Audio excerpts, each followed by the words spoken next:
What's up, G Platt? Karen Jordan, what's going on? Flowers. What's going on? Hey, man, I appreciate you chatting with me about your project, about your latest project. I appreciate you giving me your time. You're the one interviewing all the stars, you know what I'm saying? So it makes me feel like I'm shining a little bit, you know what I mean? I'm blessed to be able to do it, but a lot of them have the studios backing them to shoot your own thing and make your own project is pretty amazing. Well, I get a lot of inspiration from a lot of different people like you, people from YouTube, people out there in the world to get out there and do your own thing. This is the time now we're in to be independent and create something for yourself. So I'm just a part of that gamut. How did you come up with the idea for the Hunter? The teleporter, Jordan the The tele teleporter. Yeah, yeah. How'd you come up Um, with the idea for the actually, teleporter? actually, all right. So I've been doing media for a few years, and then I put me and my team together.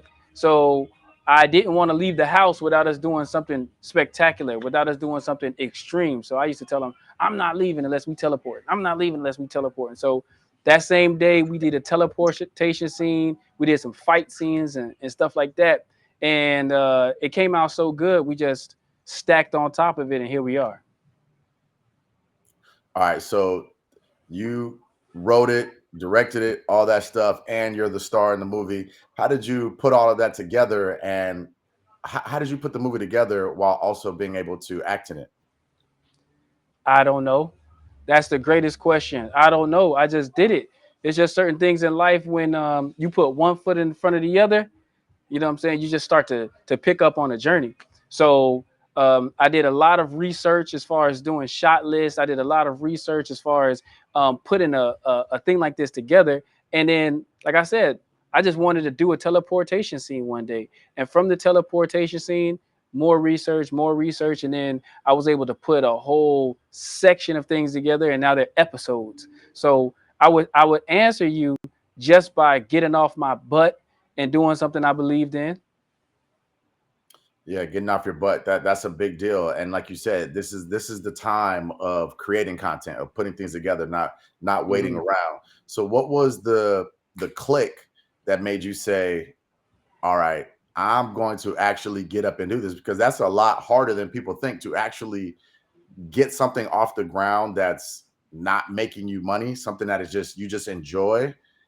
That's not easy. So what made it click for you? Like, all right, I'm gonna do this. The answer is failure, right? So I did my first one. It's called Robin. It was a remake of Robin Hood, where Robin would be the girl. I did all my shooting. I didn't do the research that I was supposed to be doing because I didn't know anything, and I failed. I mean, when I failed, I hit the ground. I hit the concrete. I just had shots and sounds, and I wasn't able to stick them together, and I failed horribly. And so it sent me down like this deep road of, like, I wouldn't call it depression, but that feeling you feel when you fail horribly. And I'm not a quitter. So from there, I did more research. I found more people to help because at first, when I tried to shoot all by myself, I equipped together a team. So in order to get where I am now, I had to fail horribly. Yeah. Yeah. Fail forward, as they say. Fail forward. Yes, Yeah. yes, Yeah. exactly. All right. So the teleporter is a sci-fi project where the hitman is, the hitman is being hired to, teleport and kill people. So does he become an anti-hero? Is he an anti-hero? Is he a hero? Is he a bad guy? Who is he? All right, so that's a great question.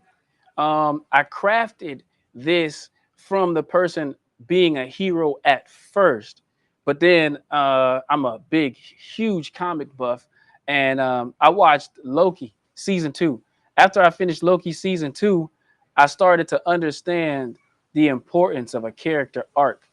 So I dove back into the character, giving him more layers, so people like me could really appreciate somebody's journey because we're all layered. We all have an arc in life. Everything doesn't start out one way. Sometimes we fall. Sometimes we're doing things that we don't necessarily believe in or want to do because of the positions we are in life. And then we get enlightened.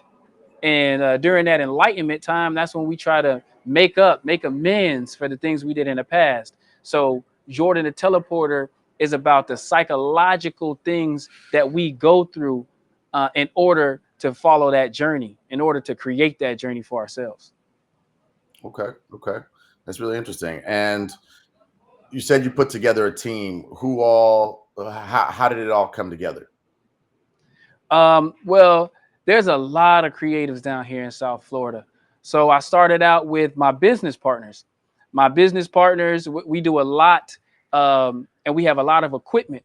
So this stuff can get expensive. So if you have lights, I have cameras, I have the time to write scripts, I have a boom mic, you have a sound engineer. And so we just started to put the team together in order to take everything out of my hands because I can't hold the boom mic. You can get C stands and things of that nature, but in order to get the shots that you want to, as far as making things dynamic, you're gonna need a team. So I just put together my business partners, a group of business partners, Studio 182, Creative Visions, and we started from there. Okay, that's really interesting. It's really interesting. Okay, so tell me more about this project. Sort of break it down for fans of sci-fi or for people who you want to tell more about it. How would you break down what this is about?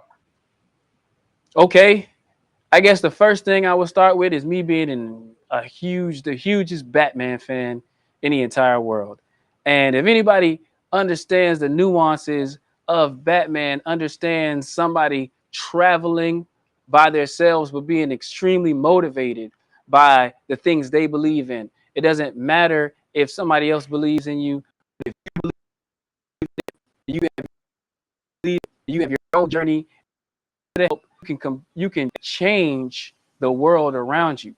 So Jordan the Teleporter is about a man trying his own way to make things better while he has the time to do it, while he's on earth with the things that he has to make the world a better place. Simple as that.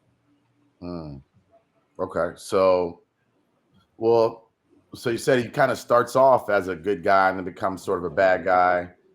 That was kind of the opposite of Loki, where Loki was introduced to us as a bad guy, and then sort of they tell his backstory on the TV show aside from the Mhm. movies. So what is Jordan's trajectory? He's good, then bad, then is he good again? So that part I want to leave a little bit of a mystery. That's where you come in and you watch the show. I don't want to give away his trajectory. I don't want to give away his Mm, ups and downs too much because then it would take everything out of it. But just know that this is a person that believes in God, believes in a creator, believes in the universe, a person that believes in balance, not necessarily believes in himself. He believes in balance. He believes in the truest things that everybody deserves their seat at the table, and everybody deserves that seat to be taken away from them if they earn that seat to be taken away from them. So I guess Jordan the Teleporter is about balance and finding his balance in the world. absolutely, absolutely. There's a movie on Netflix called The Killer. I'm not sure if you've seen it or not, but there's basically the main character in the movie is a hired killer, and obviously by nature a bad guy, but the movie frames him to where you like him as a character. You root for him even though he's a killer, you know what I mean, now trying to be killed. So how do you build a character to become liked, whether they're doing bad or good? Because this guy and the killer was doing bad. And so how do you frame a character to where people like them anyways, regardless of what they got going on? That's a great question. In Jordan the Teleporter, I try to stay away from that. I try to not to frame him to be good or to be bad. I try to frame him in a way to where you get to choose. It's about choice. It's about Mhm. your walk in life. It's about what you believe in. It's about how you see things. So you may think he's a bad guy in the beginning. You think he's a good guy in the beginning. It creates that you and somebody else. One thing that I learned on this journey about Jesus, you're supposed to experience else. So I try to create that atmosphere where you with your friend, mom, you anything of that nature, watch it and agree to disagree at the same time. That's really interesting. That's really interesting. So when will this be available and where can people watch it? That's an even better question. So you can 1,000 subs.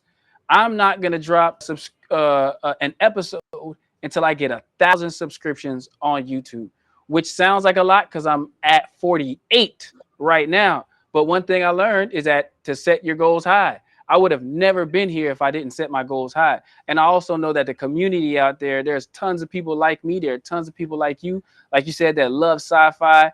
And as I get to my journey of 1,000 subs, I'm going to be dropping content to give people an idea of what Jordan the Teleporter is like. So mini episodes, mini movies, so you can get a glimpse into his life. And like I said, I'm a big Marvel fan, so everything's going to be connected. In order for you to understand each episode, to if you miss something, so have their big time movie. You have to watch it in order to. Yeah. You're breaking up a little bit on my end. Yeah. Even Asher mentioned repeat where you can. The Wi-Fi cut in and out a little bit. Now you're Okay. So basically, what I was saying is, to subscriptions, I'm gonna drop the first 2 episodes once I get to 1,000 subscriptions. And like I'm a big Marvel fan, so you're gonna have to keep up with the mini content pieces that I drop in order to get more people to subscribe, in order to build faith in the type of things that we're doing as far as cinema is concerned, as far as script writing is concerned. So I'm on a journey to 1,000. Go to Purple Glass Media YouTube and start subscribing. Tell your friends, tell your family, tell your pets that have YouTube channels to subscribe, and I'm gonna drop those ASAP. That's amazing. That's amazing. And that's a great goal to have because, I've been diving a lot into YouTube as of recent, and 1,000 subscribers is one of the metrics to one of the benchmarks to where you can monetize your YouTube channel. And so what strategy do you have to try to reach those 1,000 subscribers? Many cases, if I run it lit extra like you, my journey just I appreciate you being here. I appreciate me because people like you are gonna help me on my. Like I said, I started from I did things by myself. Things failed. Teamwork is gonna be the answer to the journey to 1,000 subs. I'm looking for teammates, for a script writer, a cameraman, or a watcher. I'm looking for teammates. Yeah, people who can help you along the journey. Okay. Amen. Okay. Yeah. Okay. Let's see if there's anything else I have.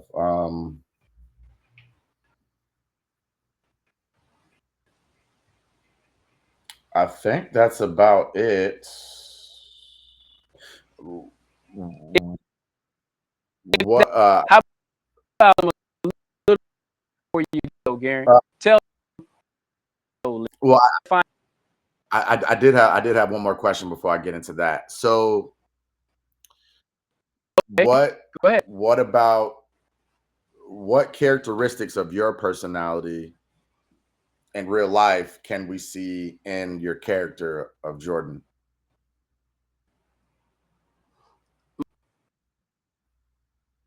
Bring faith a lot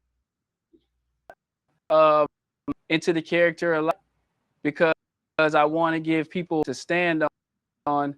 One thing I learned: the faithful person that reads the Bible, nobody else does.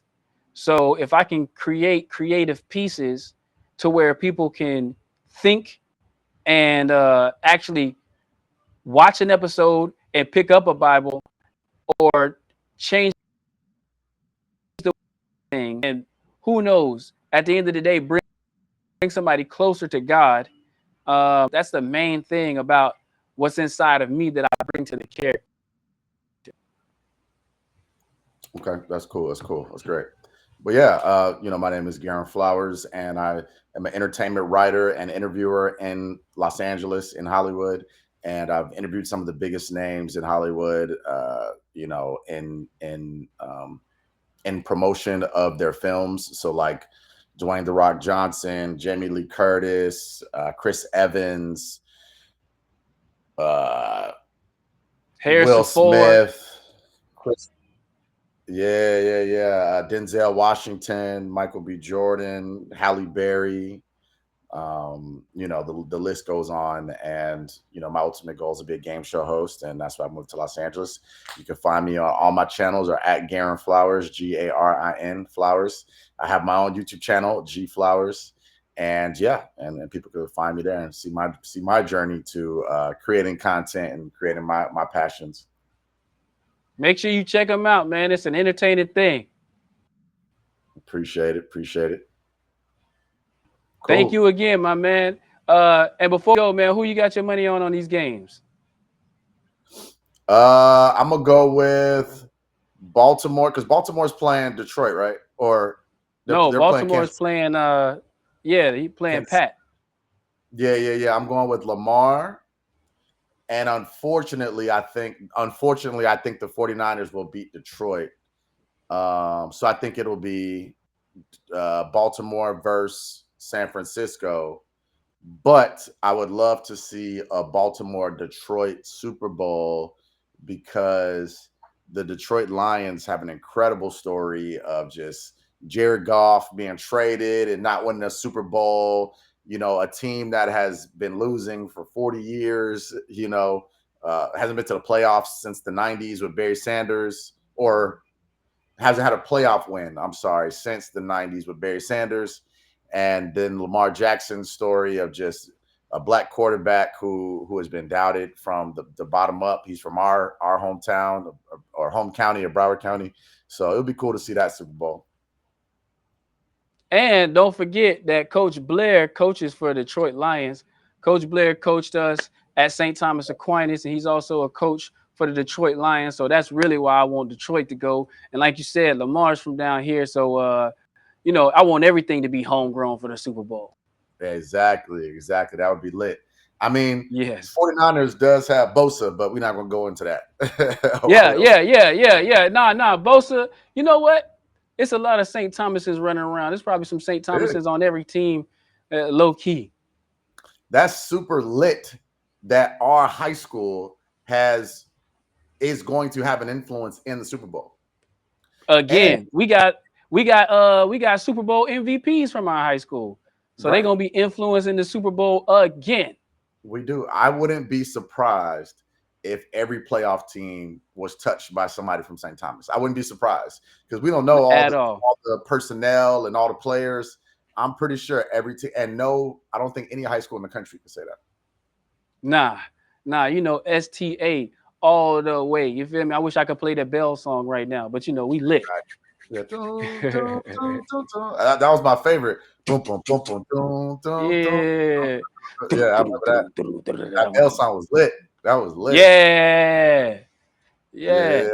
We had the best non-black band in Broward County.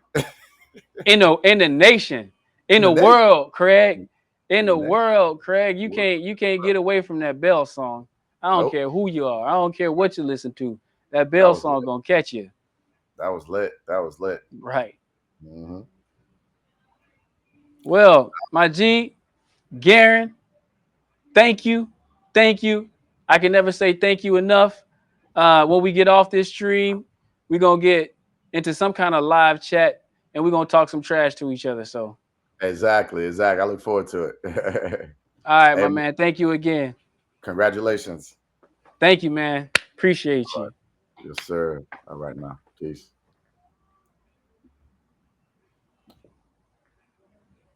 Look at that. Purple Glass Media taking off. Garen Flowers. Go check him out on his YouTube. You're going to see the literally the biggest stars in Hollywood for history. So thanks everybody who was here. And thanks everybody who wasn't here, because you're going to see this later because I'm pumping this everywhere. A journey to 1,000 subscriptions. See you soon, man.